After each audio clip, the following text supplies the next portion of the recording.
नमस्कार दोस्तों, Shri Krishna coaching centre में आप सभी का स्वागत है।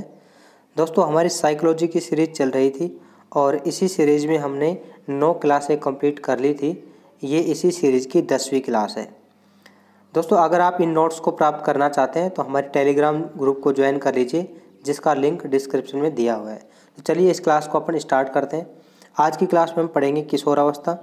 और किशोरावस्था के बारे में सबसे पहला फैक्ट हमें ये पता होना चाहिए कि इसकी जो आयु होती है वो 12 से लेकर 18-19 वर्ष तक होती है। किशोर अवस्था के उपनाम की अगर हम बात करें तो किशोर अवस्था को जीवन का कठिन काल कहा जाता है। किसने कहा है? तो ये कहा है किलपैट्रिक ने। दोस्तों, किलपैट्रिक के जो 2 स्टेटमेंट हैं ये काफ़ी ज़्यादा इम्पोर्टेंट है और दोनों कंफ्यूज करने वाले भी हैं। इस वजह से मैंने दोनों को एक साथ लिखने का प्रयास किया है। देखिए, जब हमने बाल्यावस्था पढ़ी थी कल, तो हमने ये बताया था कि किलपैट्रिक ने बाल्यावस्था को क्या कहा था? प्रतिद्वंदात्मक सामाजिकरण का काल कहा था। और यहाँ पर हमने क्या देखा है कि जीवन का कठिन काल कहा है। किसने कहा है? किलपैट्रिक ने। तो इन दोनों को एक साथ ध्यान रख लीजिए कि किलपैट्रिक ने बाल्यावस्था को तो प्रतिद्वंदात्मक सामाजिकरण का काल और किशोर अवस्था को जीवन का सबसे कठिन काल कहा है। ठीक है दोस्तों, आगे बढ़ते हैं। जीवन का वसंत काल कहा जाता है किसको? किशोर अवस्था को कहा जाता है। एक नीचे दे रखा है 3 नंबर पे कि जीवन का स्वर्ण काल। तो ये काल के संदर्भ में 2 बातें ध्यान रखनी। अगर आपको जीवन का आदर्श काल पूछा जाए, जीवन का आदर्श काल पूछा जाए तो हमें बताना है शैशवावस्था। कौन सी अवस्था बताना है? शैशवावस्था बताना है, जो कि वैलेंटाइन मोदी के द्वारा कहा गया था। ये शैशवावस्था टॉपिक में हमने पढ़ा है। अब इसमें देखिए 3 नंबर का जो पॉइंट है, जीवन का स्वर्ण काल। अगर जीवन का स्वर्ण काल पूछा जाए तो वहाँ पर हमारा आंसर आएगा किशोरावस्था। ठीक है दोस्तों, मेरे ख्याल से समझ गए होंगे। जीवन का आदर्श काल पूछा जाए तो आपको बताना है शैशवावस्था, और जीवन का स्वर्ण काल पूछा जाए तो आपको बताना है किशोरावस्था। इसके अलावा चौथा जो टॉपिक पॉइंट है इसमें परिपक्वता का काल। तो परिपक्वता का काल पूछा जाए तो आपको किशोरावस्था बताना है, और आपको मिथ्या परिपक्वता का काल पूछा जाए, ध्यान रखना इस बात को, मिथ्या परिपक्वता पूछा जाए तो मिथ्या परिपक्वता का काल कहा जाता है बाल्यावस्था को। किसने कहा था? रोस के द्वारा कहा गया था। ये हमने कल की क्लास में देख लिया था। तो दोस्तों, ये जो फैक्ट हैं ये एक दूसरे से मिलते जुलते हैं, तो कॉन्सेप्ट को आप क्लियर करते चलिए साथ साथ में। अमूर्त चिंतन का काल किसे कहा जाता है? तो अमूर्त चिंतन का काल कहा जाता है किशोरावस्था को। इसके अलावा इसे अस्मिता का भाव का काल भी कहा जाता है। आदर्श मानने की अवस्था भी किशोरावस्था को कहा जाता है, क्योंकि किसी भी नायक को, किसी भी खिलाड़ी को अपना आदर्श मान लेते हैं और उसके अकॉर्डिंग ही ये बिहेव करते हैं। इसके अलावा घनिष्ठ मित्रता का काल वैलेंटाइन के द्वारा कहा गया है। घनिष्ठ मित्रता का काल कौन सी अवस्था होती है?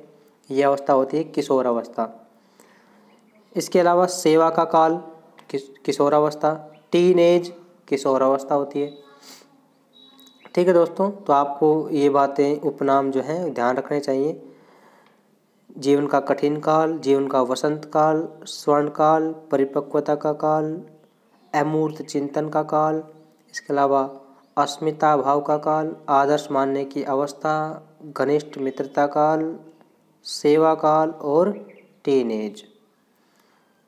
इसके अलावा दोस्तों एक विशेषता और होती है कि विषम लिंगी के प्रति आकर्षण। ध्यान रखना है इसको, विषम लिंगी के प्रति आकर्षण। ये मैंने आपको जब बाल्यावस्था पढ़ाई थी कल, तब भी मैंने आपको बताया था कि अगर समलिंगी आ जाए ऑप्शन में, समलिंगी के प्रति अगर आकर्षण आए, है ना, तो आपको बताना है कौन सी अवस्था? बाल्यावस्था। बाल्यावस्था बताना है। अगर विषम लिंगी के प्रति आकर्षण पूछा जाए तो आपको बताना है किशोर अवस्था। ठीक है दोस्तों, इस कॉन्सेप्ट को भी आप ध्यान रखिए। अब बात करते हैं अब किलपैट्रिक महोदय के अनुसार किशोर अवस्था जीवन का सबसे कठिन काल है। हम पढ़ चुके हैं। स्टैनली हॉल के अनुसार किशोर अवस्था संवेगों व आवेगों के कारण संघर्ष व तूफान की अवस्था है, बहुत इंपॉर्टेंट है। वैलेंटाइन महोदय के अनुसार घनिष्ठ व व्यक्तिगत मित्रता किशोर अवस्था की विशेषता है, ये भी आपको ध्यान रखना है। कौल सैनिक के अनुसार किशोरावस्था के लोग प्रौढ़ों को अपने मार्ग की बाधा समझते हैं क्योंकि वे उन्हें लक्ष्य प्राप्ति से रोकते हैं। किसने कहा है? कौल सैनिक ने कहा है। इसके अलावा रोज का एक कथन और ध्यान रखना है आपको। किशोरावस्था के लोग सेवा के आदर्शों की स्थापना एवं पोषण करते हैं, ये रोज ने कहा है। स्टैनली हॉल के बारे में हम बात करें तो स्टैनली हॉल को बाल विकास आंदोलन का जनक माना जाता है और किशोर मनोविज्ञान का जनक माना जाता है। क्रो एंड क्रो के अनुसार किशोर अवस्था वर्तमान की शक्ति एवं भविष्य की आशा प्रस्तुत करती है। इसके बाद में आपको जरसील्ड का जो स्टेटमेंट है ये ध्यान रखना है कि किशोर अवस्था बाल्यावस्था से निकलकर आई परिपक्वता की अवस्था है। बहुत इंपॉर्टेंट है दोस्तों। किसके द्वारा कहा गया था? जरसील्ड के द्वारा कहा गया था। हालांकि कुछ लोग ये कमेंट कर रहे थे कि सर आपने बीच बीच में हाईलाइट कर रखा है, कुछ को नहीं कर रखा है। तो मैं पहले भी बता चुका इस चीज़ को कि जो इम्पोर्टेंट फैक्ट है मैंने केवल उन्हीं को हाईलाइट कर रखा है। इसके अलावा जो डेफिनेशंस इम्पोर्टेंट नहीं है उनको ऐसे ही छोड़ रखा है। फिर भी आप इनको देखते चलिए, है ना। चलिए अपन आगे बढ़ते हैं। हेडो कमेटी के अनुसार 11-12 वर्ष की अवस्था के बाद बालक बालिकाओं की नसों में ज्वार उठने लगता है। इसे किशोर अवस्था के नाम से जानते हैं। समय रहते इनको सही दिशा दी जाए तो ये सफलता को प्राप्त करते हैं। तो इसे ज्वार की अवस्था भी कहते हैं, ये बात भी ध्यान रखना किशोर अवस्था को। अब हम बात करते हैं किशोर अवस्था के प्रमुख सिद्धांत। मुख्य रूप से 2 सिद्धांत ध्यान रखने हैं आपको। एक अकस्मात परिवर्तन का सिद्धांत। इस सिद्धांत में आपको परिवर्तक ध्यान रखना है। इसका प्रतिपादन किसने किया? स्टैनली हॉल ने किया और 1904 में किया था। अकस्मात परिवर्तन का सिद्धांत। अकस्मात का मतलब क्या होता है? ऑटोमेटिक, है ना। देखिए, स्टैनली हॉल को किशोर मनोविज्ञान का जनक माना जाता है। इन्होंने अकस्मात परिवर्तनों का सिद्धांत देते हुए लिखा कि 11-12 वर्ष की अवस्था के बाद बालक बालिकाओं में अकस्मात यानी कि अचानक परिवर्तन आ जाते हैं और वे किशोर किशोरी बन जाते हैं। तो इसे कहते हैं अकस्मात परिवर्तन का सिद्धांत। दिया किसने? स्टैनली हॉल ने। कब दिया? 1904 में। दूसरा है क्रमिक विकास का सिद्धांत। जब हमने विकास के सिद्धांत पढ़े थे तब भी हमने बताया था कि विकास कैसा होता है? क्रमिक होता है, एक निश्चित क्रम में आगे बढ़ता है। क्रमिक विकास का सिद्धांत किसने दिया था? तो इसके प्रतिपादक थे थॉर्नडाइक, होलिंगवर्थ और किंग। इन सभी विद्वानों के अनुसार कोई भी परिवर्तन अकस्मात संभव नहीं है। यानी कि ये जो पिछला सिद्धांत दिया था स्टैनली हॉल ने, इसका जस्ट अपोजिट है। स्टैनली हॉल क्या कह रहे थे कि बालक बालिकाओं में 11-12 वर्ष की आयु में एक अचानक परिवर्तन आता है। लेकिन क्रमिक विकास का सिद्धांत क्या कह रहा है? थॉर्नडाइक, होलिंगवर्थ और किंग क्या कह रहे हैं? इन्होंने ये कहा कि कोई भी ऐसा परिवर्तन नहीं होता जो अकस्मात आता है। यानी कि इन विद्वानों के अनुसार कोई भी परिवर्तन अकस्मात संभव नहीं है। इसका उल्टा कह रहे हैं ये। किशोर अवस्था में नजर आने वाले परिवर्तन क्रमशः शैशवावस्था, बाल्यावस्था, इसमें परिवर्तन होने के कारण प्रकट होने वाले लक्षण हैं। नोट: होलिंगवर्थ ने अमेरिका के विभिन्न द्वीपों पर अध्ययन करते हुए किशोर अवस्था को समझने का प्रयास किया था। किंग: जिस प्रकार वर्तमान ऋतु में आने वाली ऋतु के लक्षण प्रकट हो जाते हैं, ठीक उसी प्रकार से उत्तर बाल्यावस्था में किशोर अवस्था के लक्षण प्रकट हो जाते हैं। यानी कि ये जो किशोर अवस्था आती है ये एक क्रमिक होती है। पहले शैशवावस्था आएगी, फिर बाल्यावस्था आएगी और किशोर अवस्था आएगी। दोस्तों प्रैक्टिकल के रूप में देखें तो भी ऐसा ही लगता है, क्योंकि किसी भी बच्चे को अपन ने ऐसा नहीं देखा है कि जन्म के तुरंत बाद उसमें किशोर अवस्था आ गई हो। अकस्मात होता तो ऐसे ही होता भाई। जो पहला आपने स्टैनली हॉल का स्टेटमेंट देखा था, ये सिद्धांत देखा था अकस्मात परिवर्तन का सिद्धांत, बे अचानक आ जाती है। तो कुछ अपने को ऐसे एग्जाम्पल भी तो मिलते कि जन्म के तुरंत बाद ही वो जवान हो गया, मिलते हैं क्या? नहीं मिलते। इसका मतलब इसी सिद्धांत का खंडन करते हुए जो थॉर्नडाइक, होलिंगवर्थ और किंग है, इन्होंने क्रमिक विकास का सिद्धांत दिया था। बात आई समझ में? इन्होंने ये कहा था कि भाई कोई भी ऐसा परिवर्तन संभव नहीं है जो कि अचानक आ गया हो। ये सब कुछ क्या होता है? क्रमिक होता है। पहले शैशवावस्था आएगी, उसके बाद में बाल्यावस्था आएगी, उसके बाद में किशोर अवस्था आएगी। किंग ने क्या कहा है? किंग ने ये कहा है कि जिस प्रकार से जो वर्तमान ऋतु आती है वो आने वाली ऋतु के लक्षण जो है वो प्रकट हो जाते हैं कि भाई जैसे अब शरद ऋतु आ रही है तो उसके बाद में दूसरी ऋतु आएगी। ऐसा नहीं कि शरद के बाद में सीधी शरद आ जाएगी। भाई ग्रीष्म ऋतु भी आती है ना। इसके अलावा जितनी भी ऋतु आती हैं बीच में, तो कहने का मतलब ये है कि एक जो ऋतु होती है दूसरी वाली ऋतु के उसमें लक्षण प्रकट हो जाते हैं, ऐसा कहा है किंग ने। अब हम बात करते हैं क्रो एंड क्रो के अनुसार। क्रो एंड क्रो के अनुसार 20वीं सदी बालकों की सदी है। ये बहुत इंपॉर्टेंट है दोस्तों, रीट 2016 में ये प्रश्न आ चुका है कि 20वीं सदी बालकों की सदी है, किसने कहा था? तो ये कहा था क्रो एंड क्रो ने। अब हम बात करते हैं किशोरावस्था में होने वाले परिवर्तन। किशोरावस्था में होने वाले परिवर्तन 11-12 वर्ष की अवस्था के बाद बालक बालिकाओं में कई प्रकार के शारीरिक मानसिक परिवर्तन होने लग जाते हैं, जिनसे किशोर के शरीर की लंबाई अकस्मात बढ़ने लगती है, आवाज़ भारी हो जाती है, दाढ़ी मूंछ आने लगती है, शारीरिक अंगों में कठोरता पैदा हो जाती है। इसी प्रकार 12-13 वर्ष की आयु के बाद किशोरी की लंबाई स्थिर हो जाती है, शारीरिक अंगों में कोमलता, आवाज़ में मधुरता आ जाती है, मासिक धर्म की शुरुआत होने लगती है और किशोर किशोरी दोनों में ही लैंगिक अंगों का पूर्ण विकास हो जाता है और विभिन्न अंगों पर बाल आने लगते हैं। लैंगिक अंगों के विकास के कारण किशोर किशोरी के शरीर से विशेष प्रकार की गंध प्रकट होने लगती है, जो उनके मन मस्तिष्क में कौतूहल पैदा करती है और इसी के कारण वो विपरीत लिंगी के प्रति आकर्षण उसमें बढ़ जाता है।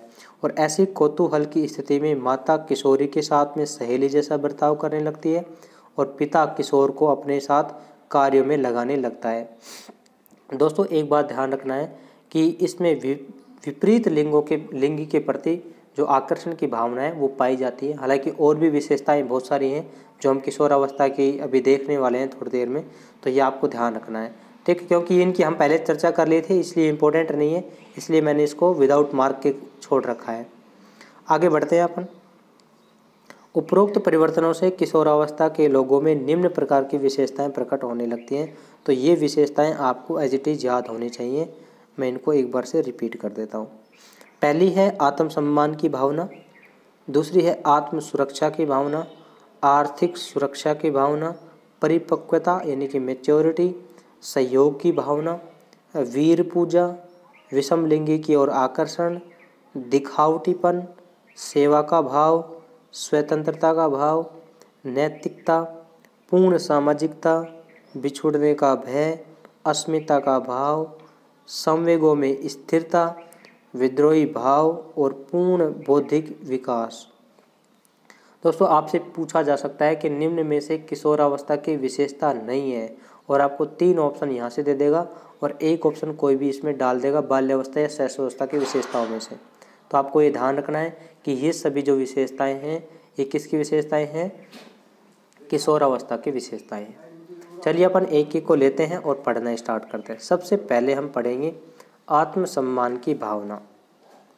आत्मसम्मान की भावना में किशोरावस्था वह अवस्था होती है जब किशोरी विभिन्न प्रकार के परिवर्तनों के बाद ये समझने लग जाते हैं कि वे घर परिवार में अन्य सदस्यों की भांति बड़े और समझदार हो गए हैं, इसलिए उनका भी सम्मान होना चाहिए तथा परिवार की विशेष गतिविधियों में उनकी राय ली जानी चाहिए। इस भावना के कारण ही वे लोग कभी कभी कार्यों के करने में बहुत अधिक सक्रिय और कभी कभी निष्क्रिय नजर आते हैं। दोस्तों सक्रिय कब नज़र आते हैं? जब हम उनकी राय लेते हैं, और निष्क्रिय कब नज़र आते हैं? जब हम उनकी उपेक्षा करते हैं। यानी कि आत्मसम्मान की भावना ये कहती है कि किशोरावस्था जो होता है किशोर में और किशोरी में, इस अवस्था में ऐसे गुण पैदा हो जाते हैं कि वो अपने सम्मान की इच्छा करता है कि घर वालों से मुझे सम्मान मिले। अगर उसको सम्मान मिलता है तो वो अधिक सक्रिय हो जाता है, उन कामों को बढ़ावा देने लग जाता है, आगे से आगे कामों को करने लग जाता है। अगर अपन उसकी उपेक्षा करते हैं तो वो काम करने को मना कर देता है और उसको जो है निष्क्रिय रूप से उसमें नज़र आता है। तो आत्मसम्मान की भाव को आपको समझ गए होंगे। इसके बाद में अपन बात करते हैं आर्थिक सुरक्षा की भावना। किशोरावस्था के लोग अपनी स्वयं की आवश्यकता पूर्ति के लिए इसी भाव के कारण काम काज की तलाश में लग जाते हैं और कई बार इसी भाव के कारण अपने स्वाभाविक या वास्तविक उद्देश्य को भूलकर ऐसे कार्यों में लग जाते हैं कि उनको जीवन पर्यंत पछताना पड़ता है। ये किस कारण होता है दोस्तों? ये आर्थिक सुरक्षा की भावना के कारण होता है, क्योंकि किशोरावस्था में दोस्तों ऐसे खर्चे बढ़ जाते हैं, आप जानते होंगे, जो वो अपने माँ बाप के साथ में डिस्कस नहीं कर पाता है। तो वो ऐसे खर्चे निकालेगा कहाँ से? जैसे भाई मोबाइल का खर्चा है, स्पेशल माँ बाप तो देंगे नहीं मोबाइल का खर्चा, या इवन बहुत सारे खर्चे हैं आप जानते हैं, वो उनकी कहीं ना कहीं से पूर्ति तो करेगा। तो इसके लिए वो क्या करता है, विभिन्न प्रकार के कामकाज की तलाश करने लग जाता है। तो कई बार उसका जो वास्तविक उद्देश्य होता है वो उससे भी भटक जाता है। तो यही अवस्था जो होती है ये भटकाव की अवस्था भी होती है, तो आप इस बात को भी ध्यान रखना। तो आर्थिक सुरक्षा की भावना इसमें होती है कि भाई वो आत्मनिर्भर रहना चाहता है पैसे की वजह से। इसके अलावा आत्म सुरक्षा की भावना क्या कहती है, किशोर अवस्था में किशोर किशोरी अपनी स्वयं की सुरक्षा के बारे में समझदार हो जाते हैं। वे जब भी अवसर मिलता है किसी भी कार्य को करने के लिए बिना किसी दूसरे की मदद करने के लिए आने जाने लगते हैं तथा प्रत्येक पहलू के सकारात्मक दृष्टिकोण से अपनी सुरक्षा के लिए जिम्मेवार बन जाते हैं। तो ये होती है आत्म सुरक्षा की भावना। दूसरी होती है परिपक्वता यानी कि मैच्योरिटी। किशोर अवस्था के उत्तर काल तक किशोर किशोरी में सभी प्रकार के परिवर्तन हो जाते हैं, यानी कि शारीरिक मानसिक संवेगात्मक विकास हो जाते हैं और वे समाज के सुनागरिक के रूप में स्थापित होते हैं। शारीरिक मानसिक नैतिक सामाजिक परिपक्वता उन्हें व्यवस्थित व्यक्ति बनाती है।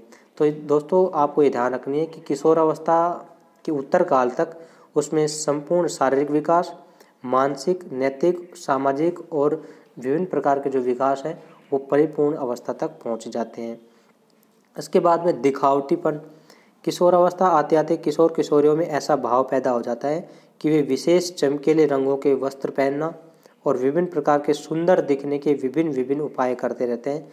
यह दिखावटीपन की विशेषता से होता है। इसके अलावा सहयोग की भावना। किशोरावस्था के लोगों में दूसरों की मदद करना, उनकी आवश्यकता पूर्ति में सहयोग करना विशेष प्रकार की भावना के रूप में प्रकट होने लगता है। इस अवस्था के लोग घर परिवार से अधिक समाज के अन्य लोगों की मदद करने के लिए तैयार रहते हैं।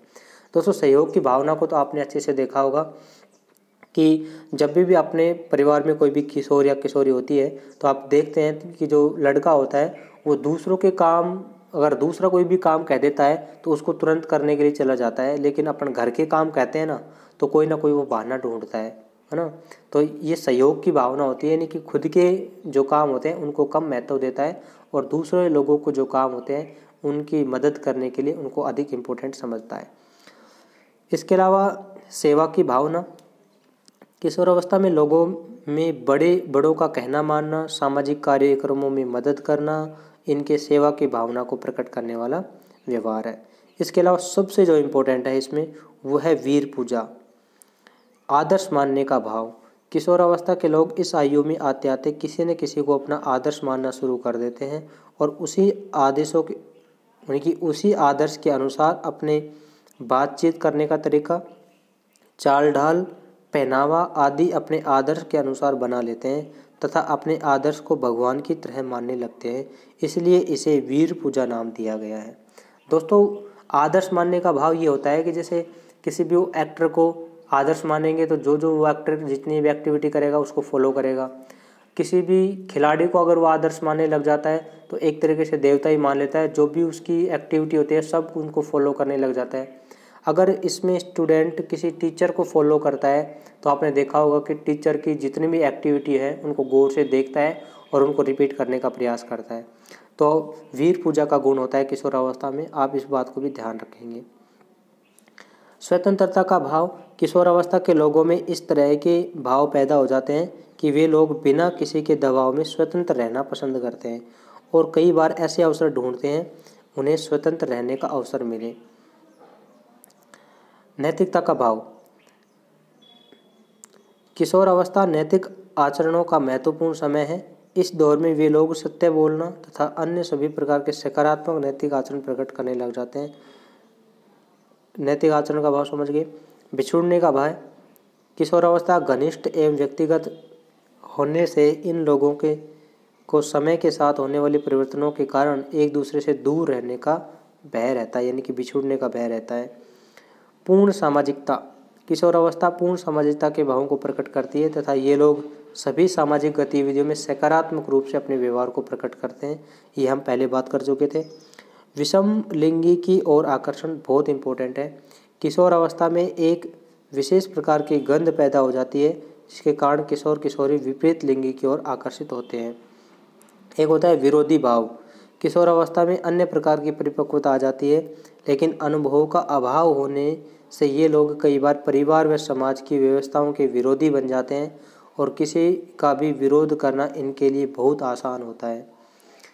इसके अलावा दोस्तों इम्पोर्टेंट है संवेग स्थिरता। तो संवेग स्थिरता किसकी है? किशोर अवस्था की विशेषता है, क्योंकि इसमें सभी जो संवेग हैं वो स्थिर हो जाते हैं। किशोर अवस्था के प्रारंभ में संवेग तीव्र होते हैं, परंतु उत्तरकाल में आते आते स्थिर हो जाते हैं। विशेषकर क्रोध, प्रेम, सहयोग के भाव इसमें क्या होते हैं? प्रबल होते हैं। अगली विशेषता है अस्मिता का भाव। इस अवस्था में किशोर किशोरी अस्मिता के प्रभाव से लाज या शर्म को समझने लगते हैं और उसके लिए सकारात्मक दृष्टिकोण बनाए रखते हैं। एक होता है पूर्ण बौद्धिक विकास। किशोर अवस्था वह अवस्था होती है जहां आते आते किशोर किशोरियों में बुद्धि का पूर्ण विकास हो जाता है। जीन प्याजे के अनुसार 15-16 वर्ष में तथा थोर्नडाइक के अनुसार लगभग 18 वर्ष में बुद्धि का पूर्ण विकास हो जाता है। दोस्तों ये थी आपकी पूरी किशोर अवस्था। अगला जो सिद्धांत है वो है नैतिक विकास का सिद्धांत। इसको अपन अगली क्लास में कंप्लीट करेंगे। ठीक है दोस्तों, आज की क्लास में इतना ही। अगर दोस्तों इनकी व्याख्या भी आपको ध्यान नहीं रहे तो मैंने स्टार्टिंग में आपको ये जो पॉइंट लिखवाए थे सारे के सारे, ये पॉइंट आपको एज इट इज याद होने चाहिए। सीधा प्रश्न बन सकता है कि निम्न में से किशोर अवस्था की विशेषता नहीं है, तो आपको 3 ऑप्शन यहाँ से डालेगा और एक ऑप्शन शैशवावस्था या बाल्यावस्था की विशेषताओं में से डाल देगा। ठीक है दोस्तों, आज की क्लास में इतना ही। मिलते हैं अगली क्लास में, तब तक के लिए धन्यवाद।